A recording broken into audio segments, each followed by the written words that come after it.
aí mais um. Tá com não, a edição fica mais legal, é mais profissional, né? Eu acho. Dá um passo mais criativo. Entendi. Então tá bom. Então, 3. 1, 2, 3. Oi, pessoal! Mais uma edição do Papo Não Binário! Hoje a temática é... Hoje a gente vai falar sobre sexualidade. E já que a gente tá no mês de orgulho, né? Então, eu sou uma pessoa pan e eu acho que logo no início, quando eu me entendi como uma pessoa LGBT, eu me identificava como uma pessoa bi.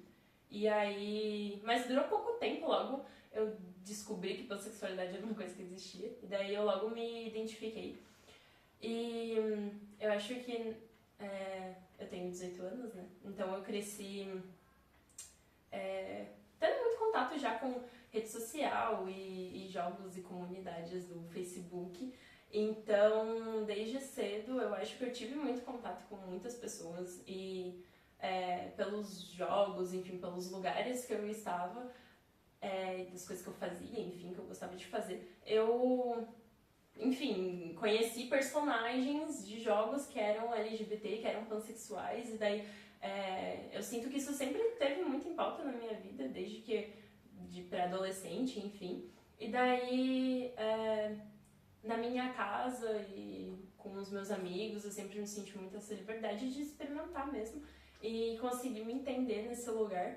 E eu acho que mais ou menos na 6ª série, com 11, 12 anos, por aí.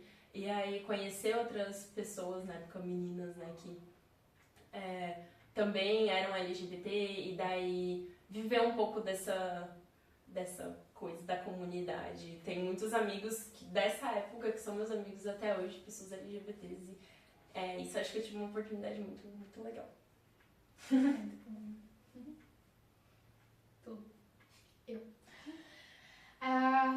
Eu não sei bem com que idade que me entendi como... Hoje me entendo como pan, mas também comecei me entendendo como bi.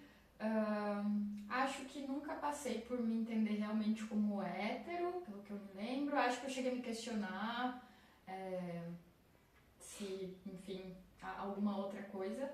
Mas eu tenho 30, então lá nesta época, 2000 e um pouco, não se tinha muitas referências. Eu cresci em cidades mais pequenas, então eu sabia de alguns colegas ali quando eu tinha 15, 16, que eram pessoas LGBT, mas eles eram quase os valentões da turma, assim, então eu era uma pessoa muito tímida e eu ficava muito confuso, assim, com o que eu sentia em relação a eles. Eu queria me aproximar porque eu me sentia muito diferente, mas eu não fazia a mínima ideia do que estava se passando, não tinha abertura, não conhecia muitas pessoas, então foi um processo meio complicado, até eu ter uns 18, aí com 18 uma pessoa chegou, tipo, meio que tentar me tirar do armário, e eu fiquei assustadíssima, e aí eu entrei meio que em parafuso, assim, não entendendo mais nada, e talvez querendo me provar aí num lugar de ficar com caras e tal. Depois disso eu tive também alguém da família que tentou fazer esse lugar de tirar do armário e não foi muito interessante, porque na minha família não se conversava, não se conversa até hoje sobre isso. E aí é foda, né? Que tipo, não fala nada sobre, mas um dia chega pra você tipo, olha só, tu não é LGBT. Com mais palavras? Não, gente, com palavras pejorativas, tá? Que eu prefiro não falar. E aí eu só fiquei assustada, claro. E fiquei tipo, não. Não, a voz chegou tipo, não.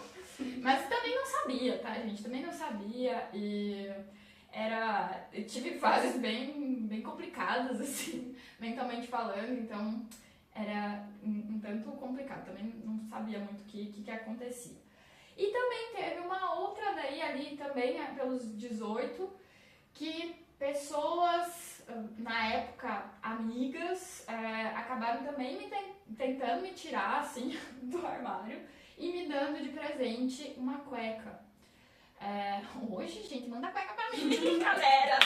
Mas 18, isso me pegou de um jeito que eu não sei explicar até hoje, sabe? Eu fiquei sem entender o que estavam querendo dizer, entendendo que aquilo era uma brincadeira de mau gosto, entendendo que aquilo era pejorativo, mas não sabendo, né, onde colocar isso, como colocar, e só, tipo, é isso, né? Fica na cabeça e tu fica se sentindo... Hoje em dia eu dou risada e penso, caraca, você tá direitinho! Mas na época a gente não era engraçado, hoje em dia usou, na época foi terrível.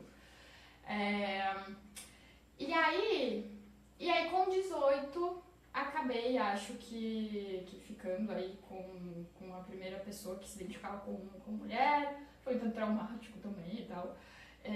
E aí depois fiquei nesse lugar do meio, acho que eu sou bi, mas pra mim mesma, e depois fui me entendendo como pan, e aí trazendo pra um lugar mais tranquilo, conhecendo daí outras pessoas, e aí sim, com 20, eu acho que já tava nos 20, 21 um pouquinho, que eu comecei a realmente conhecer e ter relações, amizade e tal, que também eram pessoas LGBT, sabe? Então, pra mim, demorou um tanto e hoje em dia eu sou muito mais feliz tendo coletivo, conhecendo, podendo falar sobre tudo isso, porque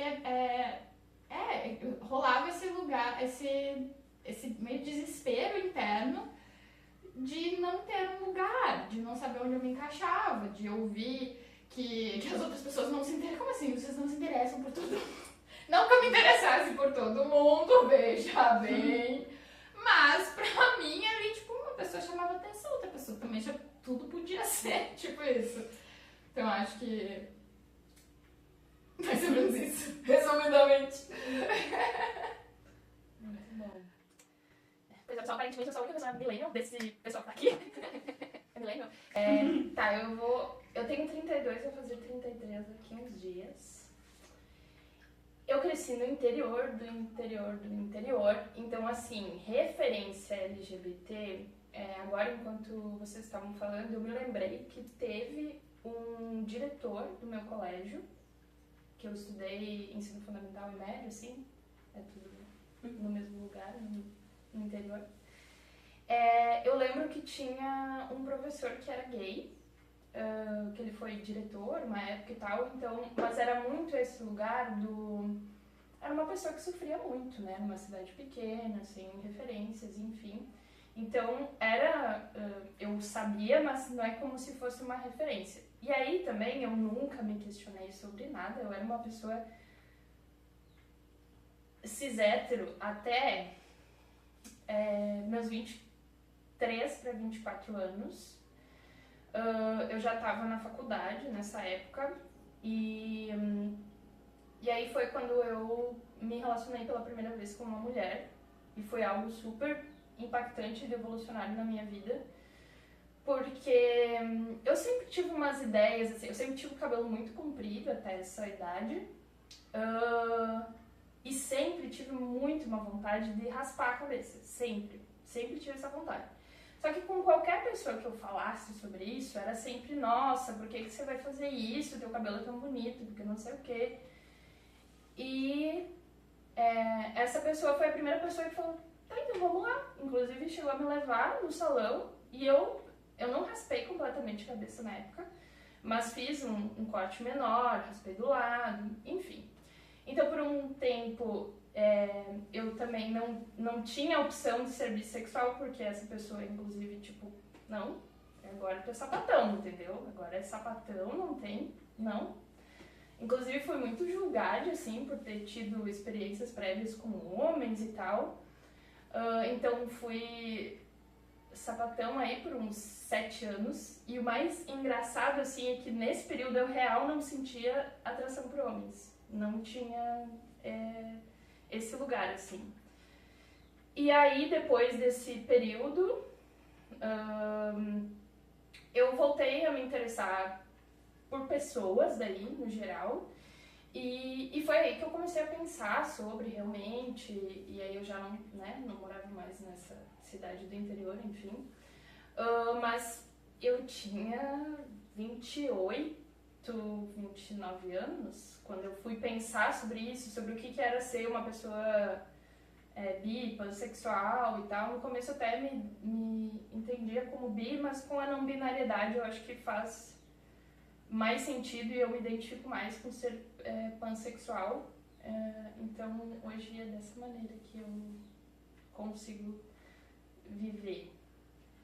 Acho que também lembrei, assim, que, bom, 2000 e pouco, não faz tanto tempo assim, mas desse lugar, né, de sermos de cidades pequenas. Hoje em dia a gente, né, mora ainda numa cidade pequena, mas outros atravessamentos.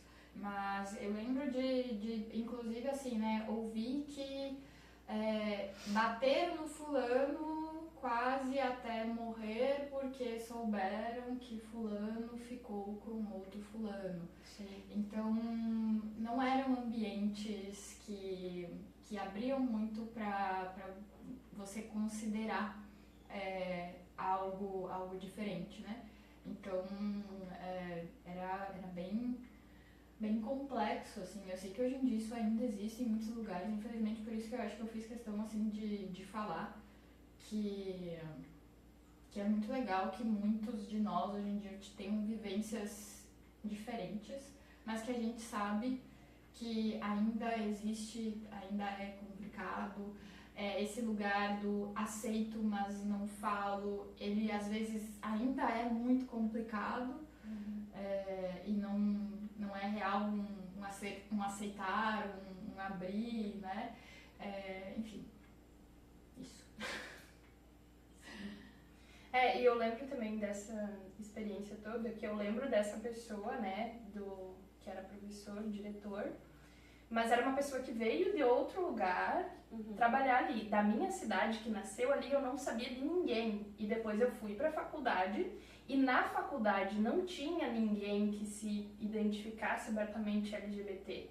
Inclusive, foi uma questão, assim, eu contar, na época a gente tinha um grupo de 4 amigas, na época, né? E assim, eu montei uma cena pra contar pra elas quando isso aconteceu, porque eu fiquei, elas não vão querer mais, porque a gente trocava de roupa um na frente do outro, isso nunca foi uma questão. Só que depois disso eu senti que, tipo, minha nossa, tipo, como é que eu vou me comportar, como é que não sei o que, porque é isso, não tinha referência nenhuma. E porque quando se ouvia falar de pessoas LGBT era sempre nesse lugar pejorativo, como se fosse um problema, né? Então, tipo, era tudo meio, tá, tô fazendo isso aqui, mas aí eu lembro que eu fiz meio escondido, mas aí quando eu voltei pra faculdade já tava todo mundo sabendo, e meu Deus, o que vai acontecer, porque vão contar pro meu pai, porque, nossa, um caos, assim, mas deu tudo certo. Gente, eu fiz a brincadeirinha, mas vou retirar a brincadeira agora vocês não se interessam por todo mundo, né? Porque esse é um lugar pejorativo, na verdade, né? Assim como pessoas hétero não se interessam por todas as pessoas né? Tipo, vão ter aí os seus interesses, mas não é o todo mundo, não é qualquer pessoa, cada pessoa tem aí seus critérios. E isso era usado bastante nesse lugar pejorativo, né? Desse receio, assim, de se você falasse, as pessoas achavam que, nossa, ai, me olhou, já deve estar interessado em mim. Não, né, gente, por favor. Muito relacionado, né, à promiscuidade, sei lá, ausência de critérios e limites. É bem aquilo que a gente estava conversando antes, que eu acho que a minha experiência também é bem diferente e tanto que eu até me lembro muito pouco dessa época de como é que foi esse meu entendimento, ou de como é que era antes. E então é isso, assim, é uma coisa que sempre fez muito parte da minha vida, então eu nem consigo saber falar como é que foi esse processo, porque parece que desde sempre que não teve um processo, né? Boa. É isso, pessoal. Dúvidas, críticas, sugestões. Beijos. Tchau, tchau. Até a próxima.